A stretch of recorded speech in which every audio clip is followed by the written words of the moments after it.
Perkenalkan, nama saya Harilul Guntur, NIM 22024117. Saya dari kelompok 3 di kelas 5T6. Dan kelompok kami beranggotakan 3 orang. Yang pertama Devin Ferdinand Pitoy, yang kedua saya sendiri Harilul Guntur, dan yang ketiga Audiani Azaria Ojen Makar. Pada saat ini saya akan membahas materi 4. Langsung saja. Di sini ada yang pertama model statistik dalam DSS atau Decision Support System. Di sini terbagi atas 3. Yang pertama model regresi, dan yang kedua model finansial, dan yang ketiga model optimasi. Kita masuk pada yang pertama, model regresi. Model regresi digunakan untuk menemukan hubungan antara variabel, membantu dalam pengambilan keputusan dengan menganalisis relasi tersebut. Model ini biasanya sudah diprogram sebelumnya dalam perangkat lunak pengembangan DSS. Yang kedua ada model finansial. Model ini digunakan untuk menyusun laporan pendapatan serta proyeksi keuangan di masa depan. Model finansial dalam DSS biasanya semi terstruktur dan menggunakan bahasa khusus yang disebut IFPS. Dengan model ini, perusahaan dapat melakukan proyeksi untuk beberapa tahun mendatang, mempersiapkan prediksi pemasukan dan pengeluaran. Dan yang ketiga ada model optimasi linear. Program linear. Model ini menggunakan pendekatan pemrograman linear untuk membantu memecahkan masalah alokasi sumber daya yang terbatas. Dalam DSS, model optimasi digunakan untuk menentukan pemilihan media atau alokasi sumber daya secara efisien. Model ini membutuhkan antarmuka yang menghubungkan DSS dengan perangkat lunak lain untuk analisis yang lebih komprehensif. Selanjutnya ada identifikasi masalah dan lingkungan. Proses pengambilan keputusan dimulai dengan identifikasi masalah dan analisis terhadap lingkungan organisasi. Hal ini mencakup yang pertama pemantauan informasi atau monitoring, memastikan informasi yang dikumpulkan secara akurat. Yang kedua ada pemahaman proses pengambilan keputusan, termasuk budaya organisasi dan identifikasi siapa yang membuat keputusan. Yang ketiga ada kerangka pemahaman bersama. Semua pihak harus memiliki pemahaman yang sama mengenai masalah yang dihadapi. Selanjutnya ada identifikasi variabel. Setelah masalah teridentifikasi, langkah berikutnya adalah mengidentifikasi variabel-variabel penting yang meliputi yang pertama, variabel keputusan. Variabel yang dapat dikendalikan dalam pengambilan keputusan. Yang kedua ada variabel hasil, yaitu hasil yang diinginkan dari keputusan, dan yang ketiga variabel tak terkendali, faktor-faktor di luar kendali yang dapat mempengaruhi hasil. Peramalan sangat penting karena DSS dirancang untuk memberikan prediksi masa depan berdasarkan skenario yang sudah dipersiapkan. Selanjutnya ada manajemen model dalam DSS. Manajemen model dalam DSS dapat dikategorikan dalam beberapa jenis. Di sini ada 4 jenis. Yang pertama, optimalisasi dengan alternatif terbatas, yaitu menentukan solusi terbaik dari sejumlah kecil alternatif. Teknik yang digunakan termasuk tabel keputusan dan pohon keputusan. Yang kedua ada simulasi, yakni eksperimen untuk menemukan solusi yang baik di antara berbagai alternatif, digunakan saat masalah memiliki banyak solusi potensial. Yang ketiga ada heuristik, yaitu menemukan solusi yang cukup baik dengan menggunakan aturan praktis. Teknik ini berguna ketika solusi optimal tidak dapat dicapai dalam waktu yang wajar. Dan yang terakhir, yang keempat, ada model prediktif, yaitu membantu memprediksi masa depan dengan menggunakan model peramalan seperti analisis Markov. Selanjutnya adalah kategori dan teknik pemodelan dalam DSS. Pemodelan dalam DSS diklasifikasikan ke dalam beberapa kategori. Di sini ada 4 kategori. Yang pertama, optimalisasi dengan sedikit alternatif. Di sini menggunakan pendekatan keputusan terbaik untuk sejumlah kecil alternatif, seperti dengan tabel keputusan. Yang kedua adalah pemrograman matematis. mencari solusi terbaik melalui pemrograman linear atau model matematis lainnya. Yang ketiga adalah ada simulasi. Menggunakan eksperimen untuk mendapatkan solusi terbaik di antara alternatif yang ada.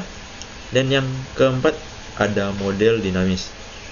Itu evaluasi skenario yang terus berubah tergantung waktu, misalnya proyeksi keuangan 5 tahun ke depan. Penggunaan analisis dalam DSS.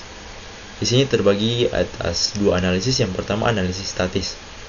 Analisis statis mengambil suatu kejadian dalam suatu situasi tertentu yang berlangsung dalam satu interval waktu. Contoh aplikasinya adalah evaluasi pendapatan triwulan atau tahunan, serta keputusan antara membuat sendiri atau membeli produk tertentu. Dan yang kedua ada analisis dinamis. Digunakan untuk mengevaluasi skenario yang berubah dari waktu ke waktu. Model dinamis bergantung pada perubahan variabel seiring waktu dan digunakan untuk mengevaluasi tren serta pola dalam bisnis. Pengambilan keputusan dalam DSS. Pengambilan keputusan melibatkan evaluasi dan perbandingan dari berbagai alternatif, di mana seringkali perlu memprediksi hasil akhir dari setiap alternatif. Situasi keputusan sering dikategorikan ke dalam yang pertama, kepastian. Semua informasi diketahui secara pasti. Yang kedua, ketidakpastian. Beberapa informasi tidak diketahui dan hasil keputusan bersifat probabilistik. Yang ketiga ada resiko. Pengambilan keputusan mengetahui beberapa informasi, tetapi hasil akhirnya tetap melibatkan ketidakpastian. Selanjutnya ada pemodelan dan representasi grafik dalam DSS. Dalam DSS, representasi grafik dari sebuah model sering digunakan untuk memvisualisasikan variabel dan relasi antar variabel tersebut. Tipe representasi yang sering digunakan mencakup 3 hal. Yang pertama segi 4, yaitu variabel keputusan. Yang kedua adalah lingkaran, variabel yang tidak dapat dikontrol. Dan yang ketiga ada oval, variabel hasil atau output akhir. Panah yang menghubungkan variabel menunjukkan arah pengaruh atau relasi antar variabel. Demikian penjelasan saya untuk saat ini, dan penjelasan selanjutnya akan dijelaskan oleh rekan saya. Sekian, terima kasih. Baik, di sini saya dari kelas 5 T6 dengan NIM 2020 Di sini saya akan melanjutkan penjelasan dari teman saya tentang materi 4 mata kuliah yang lain. Model simulasi dalam DSS. Simulasi merupakan salah satu teknik utama dalam DSS. Model simulasi biasanya dibangun untuk satu permasalahan spesifik yang memerlukan eksperimen untuk menentukan variabel dan skenario mana yang memberikan hasil terbaik. Simulasi membantu mengatasi masalah yang terlalu kompleks untuk dioptimalkan dengan teknik biasa seperti pemrograman linear.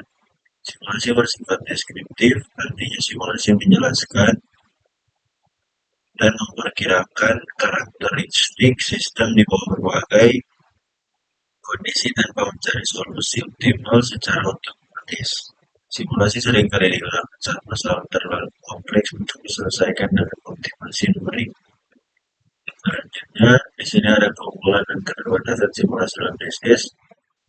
Keunggulan, fleksibilitas.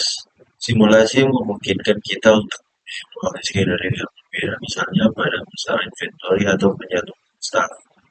Berikutnya ada deskriptif, mengizinkan manajer untuk bereksperimen dan memahami dampak dari setiap keputusan. Berikutnya ada realistis, dapat menangani variasi realistis seperti distribusi perubahan tingkat probabilitas daripada hanya mengandalkan asumsi teoritis. Berikut ada keterbatasan, tidak ada jaminan solusi optimal. Hasil simulasi seringkali membuat solusi terbaik. Selanjutnya ada waktu dan biaya. Pembuatan model simulasi seringkali memakan waktu dan biaya yang tinggi. Selanjutnya ada pemrograman heuristik dalam DSS. Heuristik menggunakan aturan praktis untuk menemukan solusi yang cukup baik pada permasalahan yang terlalu kompleks untuk diselesaikan dengan minimasi. Tujuan utama pendekatan heuristik adalah bagaimana penggunaan wilayah karena dapat menyederhanakan masalah tanpa mengurangi efektivitas solusi secara signifikan. Selanjutnya di sini blending problem atau meminisasi biaya penjadwalan karyawan restoran. Dengan situasi, restoran Anda membutuhkan karyawan yang bekerja dalam dua shift pagi dan shift sore.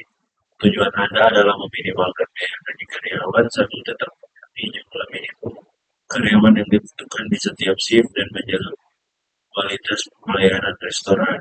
Shift-shift tersebut memiliki beberapa karakteristik, yaitu yang pertama ada shift pagi dari jam 7 pagi sampai jam setengah 3 siang. Harus memiliki minimal 6 karyawan untuk menjaga kualitas pelayanan. Berikutnya ada shift sore dari jam setengah 3 siang sampai jam 10 malam. Harus memiliki minimal 8 karyawan. Anda memiliki dua jenis karyawan, full time dan part time. Karyawan full time bekerja di dua shift dan lebih mahal, sedangkan karyawan part time hanya bekerja di satu shift, baik pagi atau sore. Selanjutnya ada kontribusi. Karyawan full time berkontribusi pada kedua shift dengan upah 75.000 per jam. Karyawan part time berkontribusi hanya di satu shift dengan upah 50.000 per jam. Selanjutnya ada biaya. Biaya untuk setiap karyawan full time per hari adalah 750.000 sama dengan bekerja 10 jam sehari. Biaya untuk setiap karyawan part time per shift adalah 375.000. Akan bekerja 7,5 atau 7,5 jam per shift. Tujuan dari masalah ini adalah untuk menemukan kombinasi optimal antara jumlah karyawan full time dan part time yang akan meminimalkan total biaya sambil memenuhi kebutuhan minimal karyawan masing-masing. Selanjutnya ada perumusan linear programming. Yang pertama ada variabel keputusan X1 sama dengan jumlah karyawan full time yang bekerja di kedua shift, X2 jumlah karyawan part time yang bekerja di shift pagi, dan X3 jumlah karyawan part time yang bekerja di shift sore. Yang kedua ada fungsi tujuan meminimisasi biaya. Z sama dengan dalam kurung X1 kali 750.000 tambah dalam kurung X2 kali 375.000 tambah X3 kali 375.000, di mana Z adalah total biaya yang ingin diminimalkan. Yang ketiga ada batasan. Untuk shift pagi X1 tambah X2 lebih besar sama dengan 6. Kebutuhan minimal karyawan untuk shift pagi. Untuk shift sore X1 tambah X3 lebih besar sama dengan 8. Kebutuhan minimal karyawan untuk shift sore. Batasan negatif X1, X2, X3 lebih besar sama dengan 0. Selanjutnya di sini ada metodologi simulasi. Yang pertama definisi masalah. Pada tahap ini Anda perlu mendefinisikan secara jelas permasalahan yang dihadapi, yaitu penjadwalan karyawan untuk kedua shift pagi dan sore dengan tujuan meminimalkan biaya gaji sambil memastikan jumlah karyawan cukup untuk memenuhi kebutuhan restoran pada setiap shift.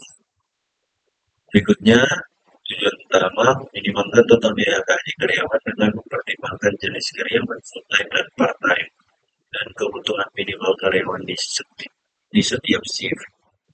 Fungsi tujuan menyusun persamaan linear untuk menghitung total biaya. Batasan jumlah karyawan yang diperlukan per shift serta batasan non-negatif untuk setiap variabel. Lanjut yang kedua dari metodologi simulasi, yaitu membangun model simulasi. Di tahap ini Anda membangun model matematis berbasis linear programming yang sesuai dengan permasalahan. Model ini mencakup yang pertama adalah variabel keputusan X1 sama dengan jumlah karyawan full time, X2 sama dengan jumlah karyawan part time shift pagi, X3 sama dengan jumlah karyawan part time shift sore. Fungsi tujuan Z sama dengan Z sama dengan dalam kurung X1 kali 750.000 tambah dalam kurung X2 kali 375.000 tambah dalam kurung X3 kali 375.000. Selanjutnya di batasan X1 tambah X2 lebih besar sama dengan 6 karyawan, yaitu karyawan di shift pagi. X1 tambah X3 lebih besar sama dengan 8 karyawan di shift sore. X1, X2, X3 harus lebih besar atau sama dengan 0. Selanjutnya ada